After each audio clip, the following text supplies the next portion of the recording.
Welcome to Mrs. True Crime, and happy Black History Month. Today's video is an in-depth look into the unsolved disappearance of James Derham. It's a tale of conspiracy and healing. If you are triggered by anything dealing with unresolved issues, feel free to click off this video. Perhaps check out my gaming channel, Retell Me Games, for some lighthearted content. If not, I'm Nicole. Let's get started.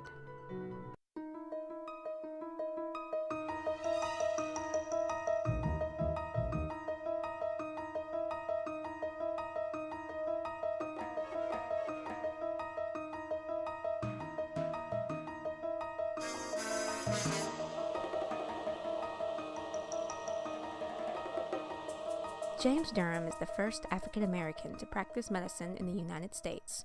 But did he actually exist? A freed slave who speaks 3 languages and knows the inner workings of the medical field in the late 1700s seemed perplexing. Yet Derham did exist. He was thorough, passionate, and bathed in brilliance. But, as usual, I'm getting ahead of myself. Derham was born a slave in Philadelphia, Pennsylvania, though his birth year is uncertain. The consensus is 1762.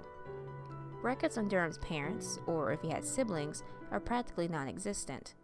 The only thing I could find was that he was born to mulatto parents, though I'm unsure of its accuracy. Sometime during his early years, he obtained the knowledge to read and write. Who taught him has fallen into discrepancies.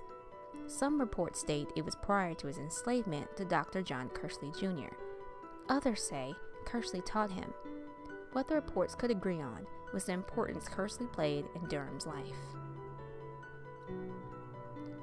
When he was 11 years old, he was sold to Philadelphia doctor John Kersley Jr., who specialized in sore throats, a specialty Derham would later follow. Kersley taught him principles of pharmacy, allowed him to assist with patients, how to mix medicine, and administer simple medical procedures. But a slave's place was never permanent. Kersley was a Tory, a supporter of the British Conservative Party, and was vocal in his opposition of the American Revolution. This stance sparked outcry among patriots, and he was accused of treason. For his misdeeds, he was carted through the streets and thrown in prison, where he went insane and died. Derham was then sold throughout Philadelphia until he was eventually sold to Dr. George West, a British doctor of the Revolutionary War.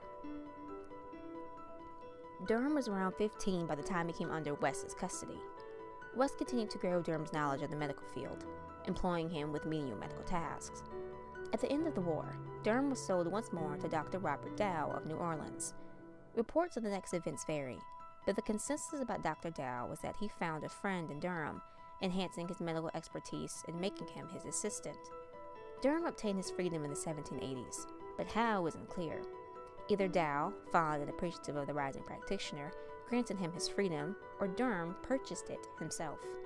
In any case, Derham, now free, was permitted to practice medicine. He opened his own practice, though one report stated it was under Dr. Dow, and began to take in patients. His clientele were both black and whites, and by 1788, he was making roughly $3,000 a year. According to author Dan Graves, Nathan Smith, founder and head professor of the Dartmouth College Medical School, was making $200 a year in 1804.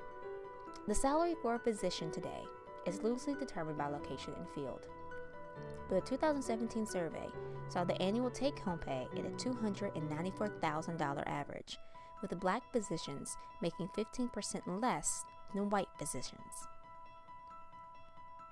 At some point during his success, Derham married, though there aren't any reports on the name of his bride.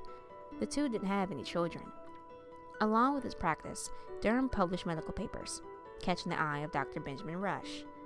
Rush was one of the leading physicians in Pennsylvania, and also a co-signer of the Declaration of Independence. The two met sometime in 1788, though the location of their meeting varies.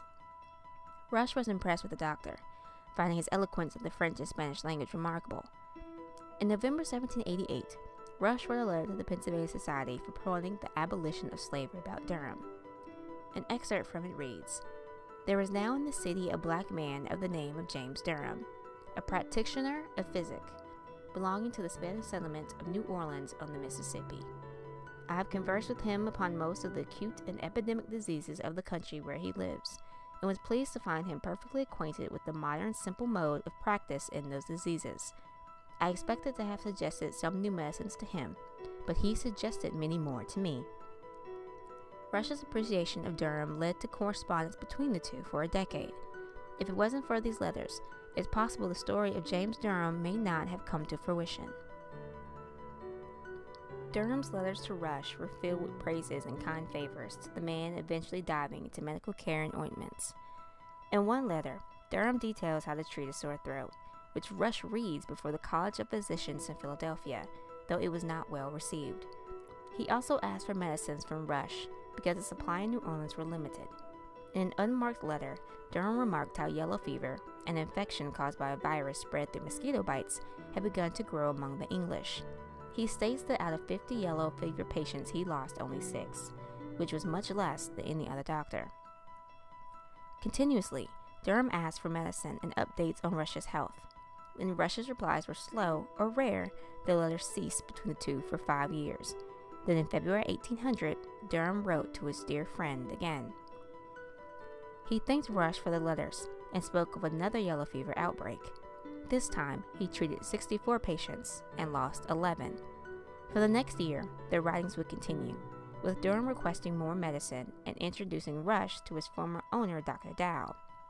About Dow, he wrote, "I take this opportunity of writing, and at the same time introduce my old master and friend, Dr. Dow, and beg you would take care of him, for he has been very kind to me in all occasions, and he want to be introduced to you."